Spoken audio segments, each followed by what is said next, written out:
Hi everybody, I hope you're all well and having a lovely week so far.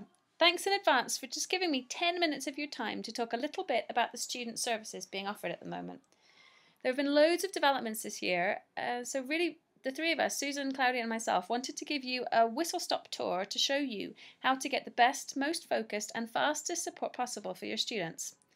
Basically, what we're hoping is that we have slashed, refined and improved the processes enough so that with all three of the departments there's more communication and transparency with students, their parents and their teachers.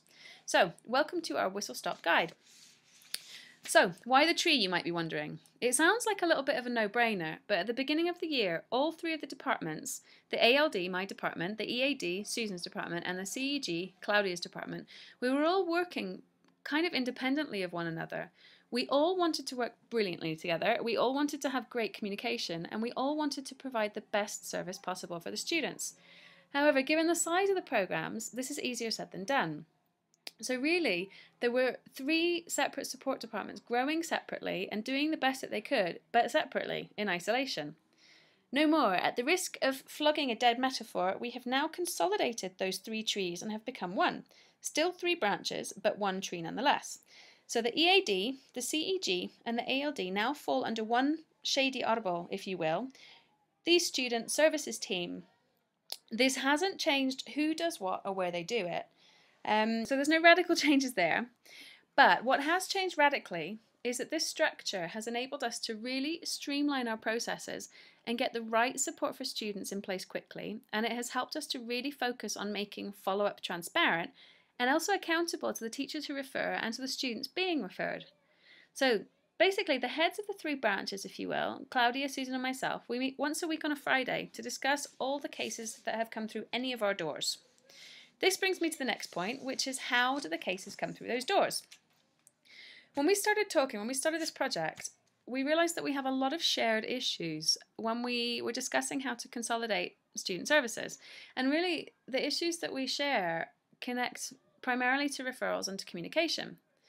So the first issue that we found was getting referrals at all. We found that we were just not getting any formal referrals. We're not sure why. Maybe teachers weren't sure how to do it, or the process seemed very complicated, or it didn't seem like the referrals were actually going to go anywhere. So that was the first problem. And the second problem is that instead of doing any sort of formal referral, I think it was a lot easier just to grab someone in the tunnel and mention it informally. So that's great, it's fantastic that these conversations are happening, but the problem was a lot of the conversations were not happening with the right person from the right department.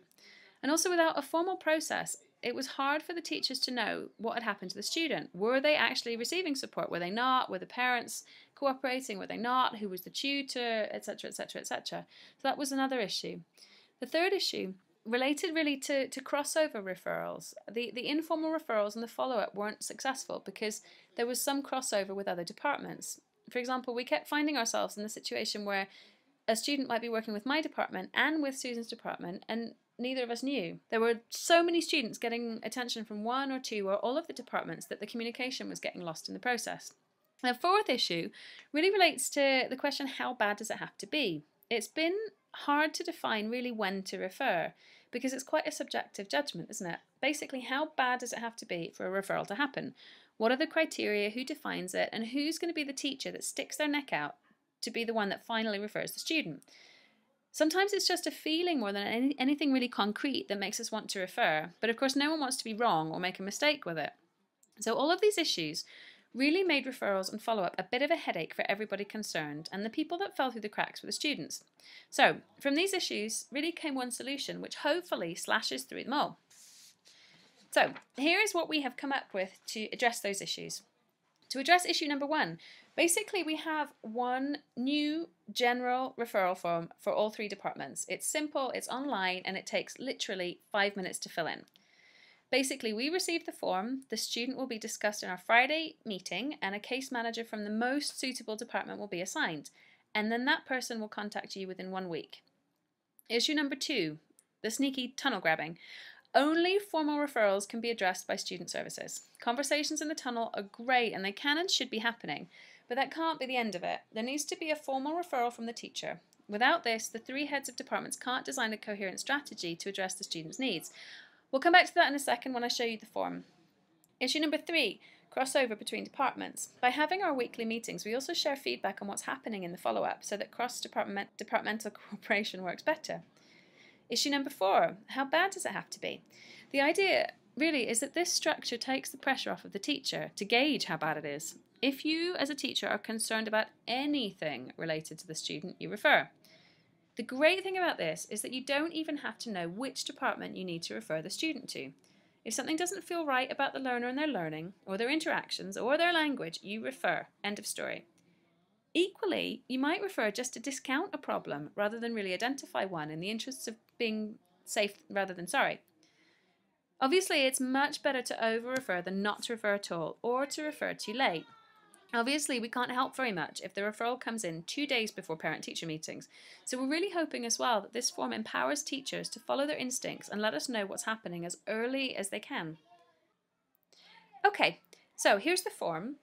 You can see that it's very, very straightforward, and it covers all the 3 departments. So basically, it's in English and it's in Spanish. We need the student's name and form group. And here, we need a summary of your concerns. What's really going on? Why have you decided to refer the student? You don't need to be really aware of the technical side of it or the terminology connected to any of the 3 departments, but give us a little description of really what's going on with the learner. Okay. Here, you can decide CEG or EAD or ALD or more than one, or if you're really not sure, that's fine. You just put not sure. And we'll look at the summary and we'll look at any other information connected to the student, like their history, to see which department would be better suited to doing the follow-up. And here, this is really any other information. Have you had any contact with the parents? Have you had conversations with the student? Anything else that might be helpful to making decisions about how to proceed with the follow-up? Okay. What we're really aiming for with this form is a 3-week turnaround. You should have a response from the case manager within a week of referral and a solution in place within 3 weeks. That's our target, and we're really, really grateful for your help in supporting us as we work with the students on their language, emotional, or academic issues. And the idea is to make their learning experience even more rewarding and to take some of the pressure off of you as teachers as well. Okay.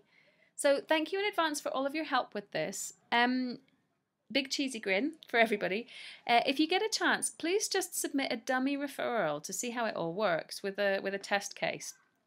And of course, feedback's really gratefully received as well. So let us know when something isn't working very well, but also when something is. So thanks again for your time, and we are very much looking forward to working with you more closely in the near future. Bye.